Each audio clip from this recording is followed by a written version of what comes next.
मेरा जला हुआ चेहरा देख के आपको अंदाज़ा हो गया होगा कि मैं किसी पहाड़ को सर करके आया हूँ। मेरा नाम असद अली मेमन है और मैं हाल ही में सिंध से वाहिद बंदा हूँ जिसने दुनिया की बुलंद तरीन चोटी माउंट एवरेस्ट को सर किया। मेरे पीछे माउंट एवरेस्ट है।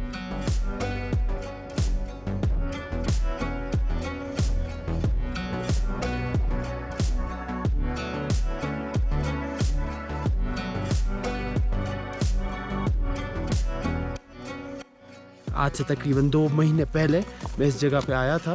2 महीने लगे हमें इसको पहाड़ को सर करने और इन 2 महीनों में मैंने बहुत से वाक़यात, तजुर्बात और बहुत सी चीज़ें सीखी। मैंने दोस्त गंवाए। मेरे एक दोस्त की डेथ हुई समिट पे। बहुत अफसोसनाक वाक़या हुआ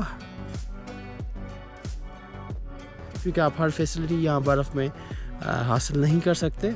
बहरहाल अल्लाह ताला का बहुत शुक्र है, आवाम की दुआएं, प्यार, मोहब्बत, जिसकी वजह से I was actually able to scale this highest peak in the world. हमारे पूरे खित्ते से किसी ने नहीं किया था। तो पाकिस्तान से अगर देखा जाए तो 10 से भी कम थे और हमारे पूरे सूबे से 1। So it's a privilege, it's a honour and it's a very wonderful feeling.